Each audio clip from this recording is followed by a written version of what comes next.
Esto es Déjà Vu, un podcast para hablar de la historia detrás de la coyuntura política en Colombia, con Alejandro Lloreda y Luis Guillermo Vélez. Hoy, de inmigrantes e industriales, la historia de los judíos en Colombia. Bienvenidos.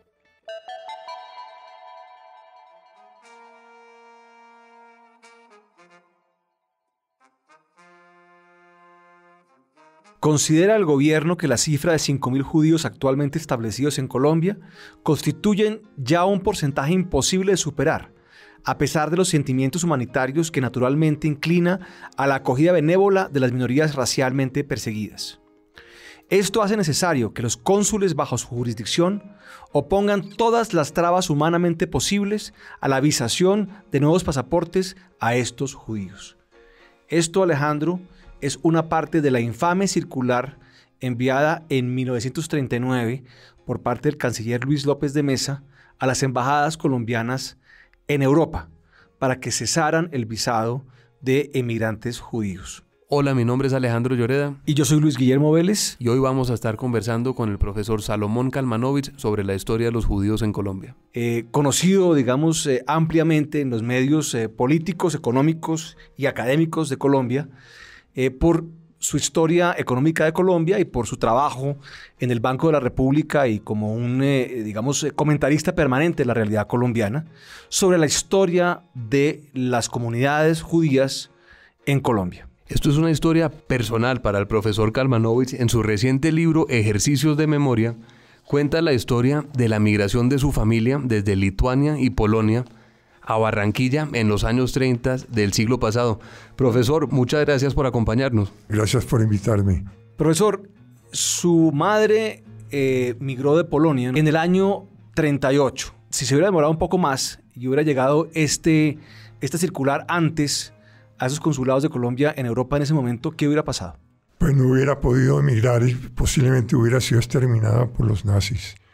La salvó pues que fuera pobre, que no tuviera dote, para que era, digamos, dentro de las comunidades judías siempre la familia se erigía sobre la dote que daba la familia de la novia para establecerse y desarrollarse. Entonces, al no tener dote, ella no tenía como posibilidades de contraer matrimonio en Polonia, y eso la obligó a emigrar, y eso le salvó la vida. ¿Y por qué llega a Colombia? Tenía una conexión y tenía como un prearreglo matrimonial. Entonces llegó a casarse con un señor que vivía en Barranquilla, que por eso llegó a Barranquilla. Cuando lo vio no le gustó. La historia de los judíos en Colombia inicia en el siglo XIX, después de la independencia, con una primera ola de migración sefardita principalmente. Ahorita vamos a entrar en la diferencia entre el judaísmo sefardita y el askenazi, pero arranca con una migración de judíos principalmente de Curazao, de las Antillas holandesas. Eran los judíos sefarditas que de España habían salido a Holanda, de Holanda a sus colonias, y llegan principalmente a la costa Caribe. Entran por Riohacha, llegan a la ciudad de Barranquilla y se establecen en Barranquilla, y podemos ver que para 1832 están conformando un primer cementerio hebreo en Barranquilla. Muy al principio de la República. Profesor, ¿qué podemos hablar de esas colonias judías o esas comunidades judías que empezaron a llegar a Colombia a finales del siglo XIX? Pues eran sefarditas, hablaban un español antiguo, se llama ladino. Entonces tuvieron como mucha facilidad para integrarse porque contaban con el idioma. Y por lo tanto, pues yo creo que eso fue uno de los factores que explica que se hubiera asimilado rápidamente pues a las condiciones locales y integrarse con la sociedad de clase media alta. Estaban en buena posición económica y lograron pues integrarse. ¿Nos puede explicar la diferencia entre los sefardíes y los askenazis a grandes rasgos? Todos salimos posiblemente de España, donde había una comunidad judía muy grande y fueron expulsados en 1492, el mismo año del descubrimiento de América. Y llegaron al este y bueno, ahí perdieron el idioma y se adaptaron pues a las condiciones de unas sociedades donde era muy importante el alemán, el idioma alemán, y fueron desarrollando como un dialecto que se llama el Yiddish y que tiene pues elementos de todos los países eslavos, pero predominantemente de Alemania, o sea, la mayor parte de las palabras, la construcción. Estos serían los askenazis. Los askenazis. Los sefarditas pues salieron directamente de España, hablaban ladino y pues llegaron a Holanda, pues a y también en lo que sería el Medio Oriente hoy en día también, ¿no? Siria, Grecia, de Turquía, Grecia, la zona, digamos, del norte de África. Sí, Salónica había, por ejemplo, una comunidad sefardita muy grande. Entonces, los sefarditas vienen pues de los países del Mediterráneo y del norte de África, porque también llegaron a Argelia y a Marruecos y a... En las comunidades judías entre sefarditas y askenazis hay muchas diferencias. Tienden a casarse y a hacer comunidades dentro de su respectiva comunidad, sea askenazi o sea sefardita. Pues hay unas diferencias grandes en el rito, forma de practicar la religión son muy distintas. Quizás en el caso de los askenazis tenga más elementos filosóficos que desarrollan y que, bueno, y también quizás una literatura que pues registra pues la historia de los judíos en países como Polonia, Lituania, Rusia, y digamos mucho más que los sefarditas. Eran más perseguidos, estaban aislados, entonces formaban, digamos, guetos. También pues habían restricciones que los obligaban a vivir en ciertos sitios, los guetos, y por lo tanto desarrollaron pues toda una cultura, una identidad mucho más... toda una literatura, que los sefarditas, que estaban bastante más libres, que no tenían que, digamos, aislarse tanto, no tenían que defenderse tanto y por lo tanto se integraron mucho más fácilmente que los askenazis. La palabra sefardí, de hecho, viene de la palabra sefarad, que es España en hebreo. Y hace unos años el gobierno español pasó una ley que permite que los descendientes de judeos sefarditas expulsados de España en 1492 reclamen la ciudadanía española. No vale la pena meterse en debatir los méritos o no de esa ley, pero lo que sí es prueba, como dice el profesor, es que los sefarditas se integraron tempranamente en la sociedad colombiana en el siglo XIX y muchos de los apellidos que uno asocia con esa primera migración sefardita a la costa, como por ejemplo Cortizos. Cortizos fue el fundador de Avianca. Está también Senior Álvarez Correa, de Sola, López Peña. Son muchos apellidos que hoy en día hacen parte de la sociedad de la costa. Sí, son más costeños que los costeños, por así decirlo, pero realmente tienen una clara ascendencia judía sefardita, fueron asimilados hacia finales del siglo XIX, en particular en este ambiente restrictivo ultracatólico que se había montado con la Constitución del 86 y la regeneración. Entonces se ven obligados a asimilarse, se van asimilando. Me gustaría mencionar también uno muy, muy interesante, que era Leo y Emil Kopp, que son de origen alemán, son de Frankfurt, y llegan a Bogotá y montan tal vez la primera gran industria colombiana, que es la cervecería Bavaria. Y son tal vez una de las personas más ricas del país hacia finales del siglo XIX. Ellos eran judíos y se van asimilando muy rápidamente, digamos, al establecimiento colombiano. Y paradójicamente, hoy en día, uno de los hermanos Kopp está enterrado en el cementerio alemán, que era donde enterraban, antes de que hubiera en Bogotá un cementerio judío, enterraban a las personas que no eran de religión católica, y su hermano Leo está enterrado en el cementerio central y tiene hoy una muy visitada estatua donde es prácticamente un santo y la gente le pide milagros y pues como si fuera un santo católico, pero en realidad ellos eran de familia judía, igual que varios más que habían emigrado. Entonces, esta primera ola es una ola del siglo XIX enfocada principalmente en la costa de origen sefardí.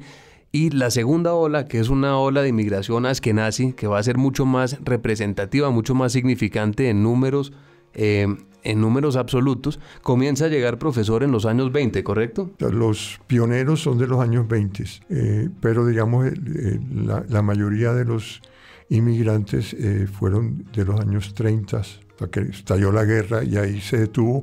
Hubo otra migración más limitada después del 45, pero ya no fue tan importante. Esta segunda ola, digamos, ya llega a un país mucho más abierto, mucho más moderno, mucho más liberal, mucho más tolerante. Ya no era esta república confesional de la regeneración.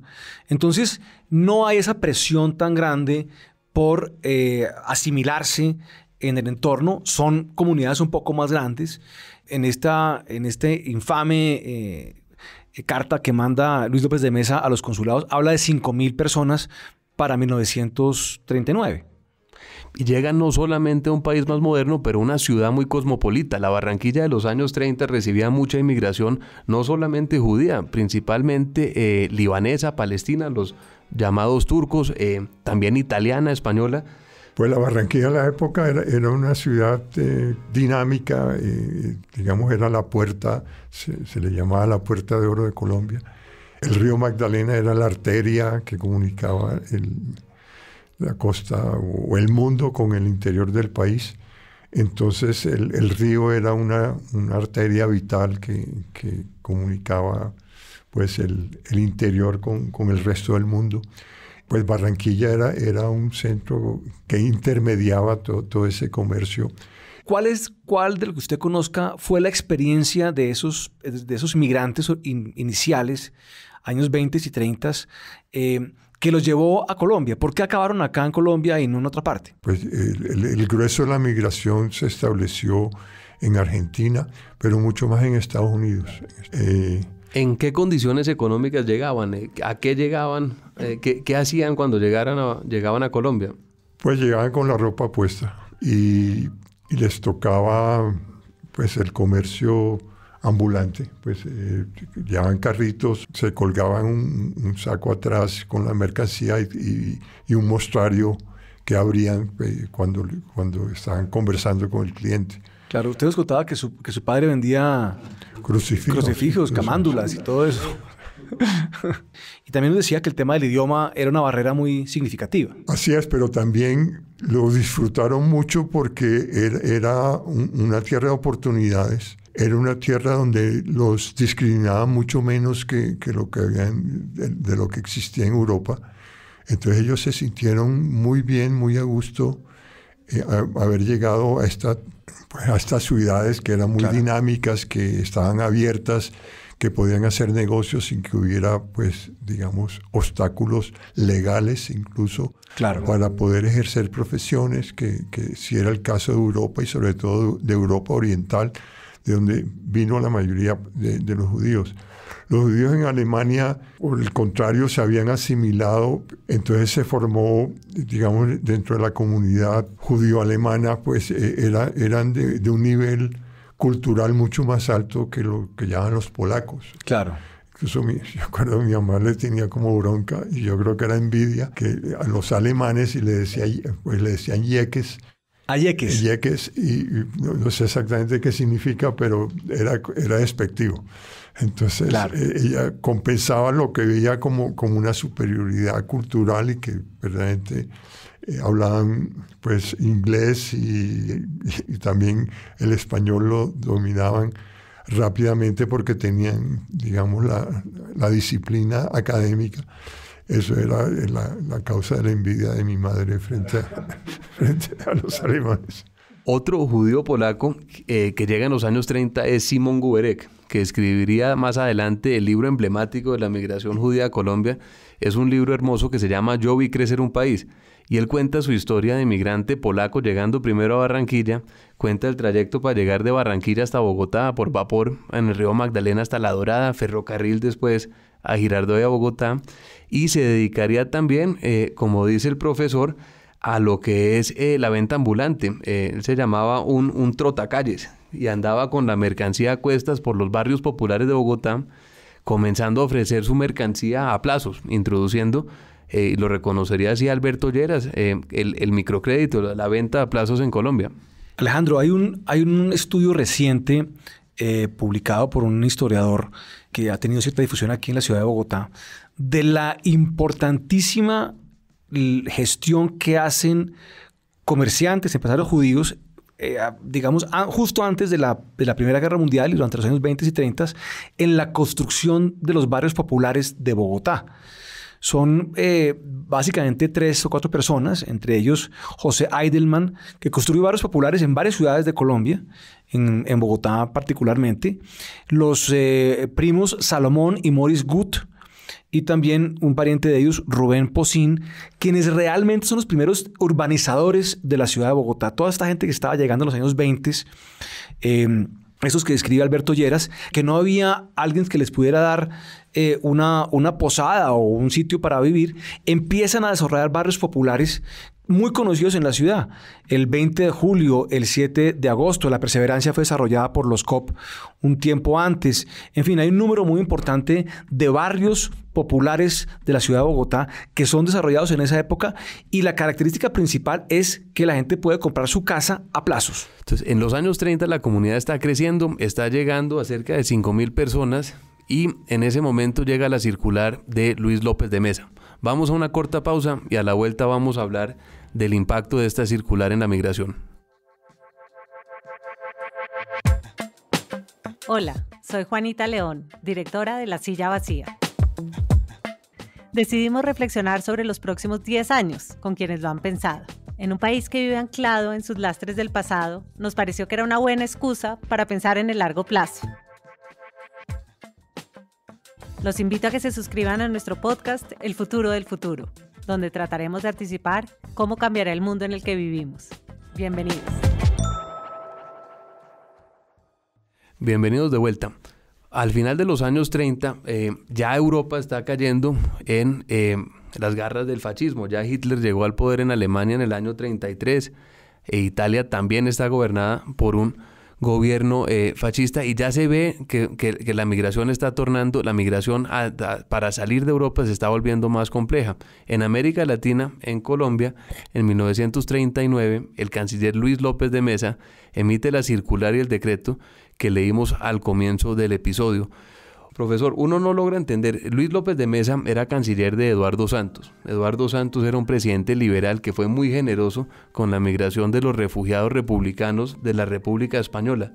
No fue el mismo caso con los judíos. ¿Qué pasó ahí? Creo que desde siempre el tiempo ha sido, digamos, menos amigable con la comunidad judía que, por ejemplo, El Espectador. El Espectador ha sido mucho más liberal, ha invitado más a la comunidad o intelectuales de la comunidad a participar en sus páginas, y eso se ve menos en el tiempo. Entonces yo creo que ha habido siempre, digamos, dentro de la dinastía que era dueña del periódico en ese momento, una actitud menos prosemita o antisemita que en el otro periódico, en el otro gran periódico colombiano, que fue mucho más abierto y más amigable. De todas maneras, este tema, digamos, del antisemitismo, pues no era exclusivo acá de Luis López de Mesa y del gobierno de ese entonces, sino que era extendido en buena parte, digamos, del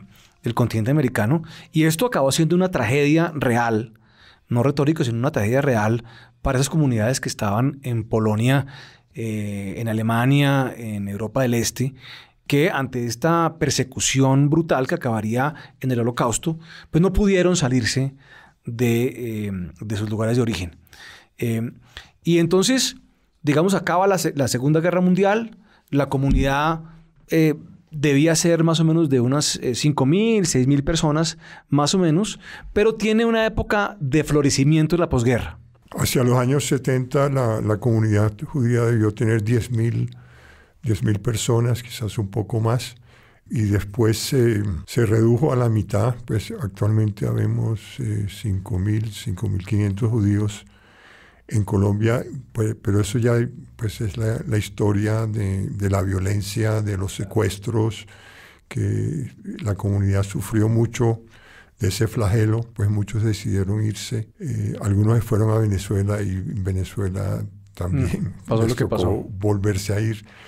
Entonces volvió como el drama histórico a repetirse, claro, de que los judíos no son del todo bienvenidos en los países a donde llegan y tienen que tener la maleta lista. Y las señoras compran joyas. Claro. Porque es la forma de sacar rápidamente el capital. Sacar el capital, pues tenerlo líquido o en metálico, claro, para poderse establecer en otra parte y empezar de nuevo. Profesor, hablemos un poco de esa época de la posguerra, de la Colombia de la posguerra, años 50, 60, el Frente Nacional y el crecimiento que hay tan importante, pues comparativamente hablando por lo menos, de la industria y del comercio y el papel que juega la comunidad judía en esa época, digamos, de crecimiento económico. Es una época de crecimiento de la comunidad, se organiza en clubes, sinagogas, establece colegios. Pues a mí me maravilla todavía pues la capacidad que tiene de organizar y de pues establecer juntas directivas y responsabilidades y tesoreros que responden y mueven la plata y consiguen la plata. Me acuerdo que para el Club de Barranquilla mi papá no quiso cumplir con la cuota que le habían puesto, entonces fueron a visitarlo y lo presionaron y finalmente mi viejo aceptó y puso la cuota que le habían establecido para hacer pues, el club y la sinagoga. Entonces le pusieron toda la presión encima y mi papá sucumbió, afortunadamente. Algo que me llamó la atención mucho del libro de Guberek es que él dice que viajando por Colombia en los años 50, él encuentra comunidades judías muy pequeñas, unas pocas familias en ciudades intermedias, en Pasto, en Ibagué, en Neiva, que después se fueron concentrando en las grandes ciudades, Cali, Barranquilla, Bogotá, pero es una comunidad que en su primera fase de llegar al país viajó y se extendió muchísimo por todo el país.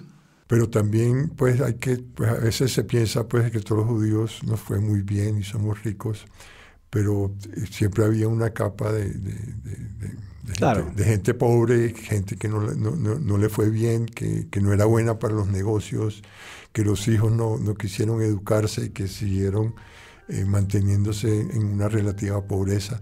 Entonces hay de todo en las comunidades, hay todas las clases. ¿Hasta qué punto la comunidad se encarga un poco de ayudarse mutuamente? O sea, los que tienen más dinero a los que son menos prósperos.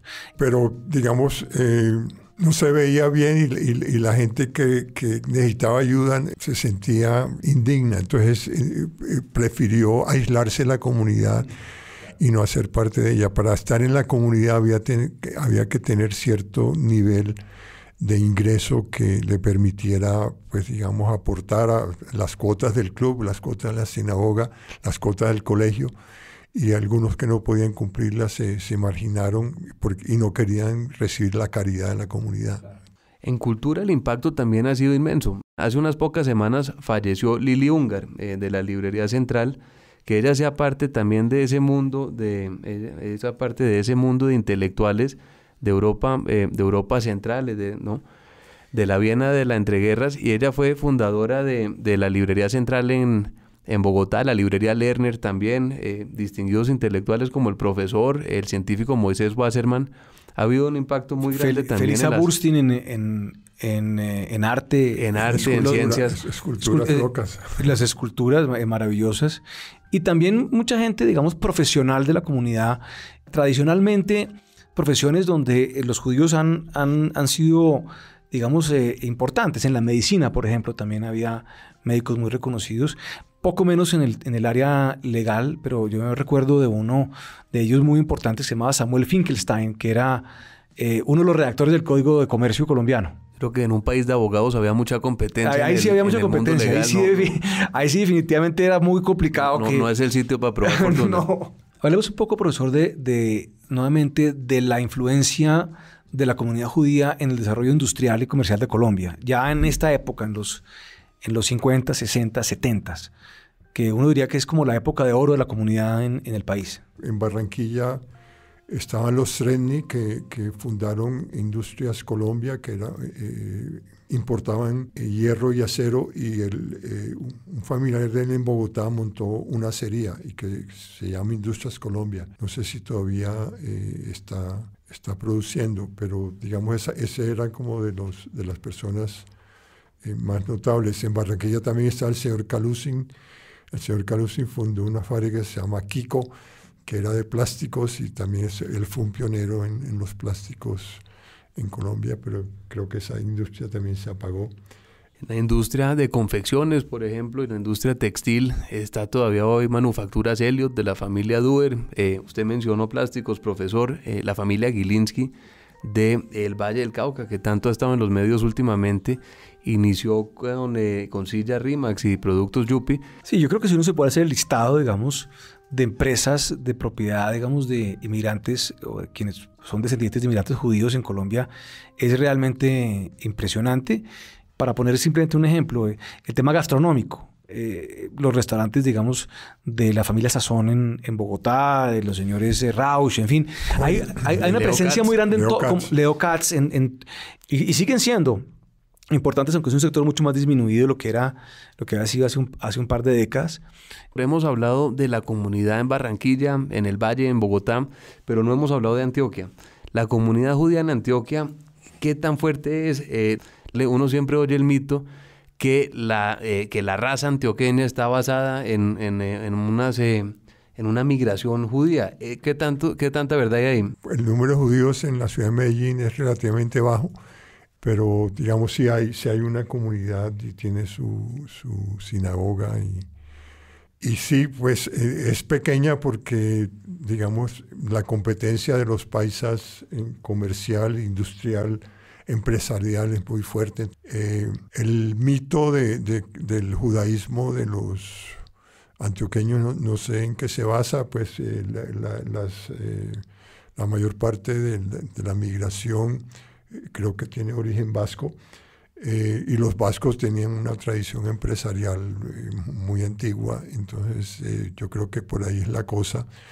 Lo que a uno realmente le impresiona muchísimo es cómo una comunidad que nunca tuvo más de 10.000 personas, que hoy en día tiene 5.000 personas probablemente, pues que vendrían a ser más o menos unas 1.000 familias, no son más, ha tenido un impacto increíblemente desproporcionado sobre el progreso del país, en el sector empresarial de desarrollo, que ya lo hemos relatado desde mediados del siglo XIX para acá, sino también un impacto muy importante en el arte, en la academia.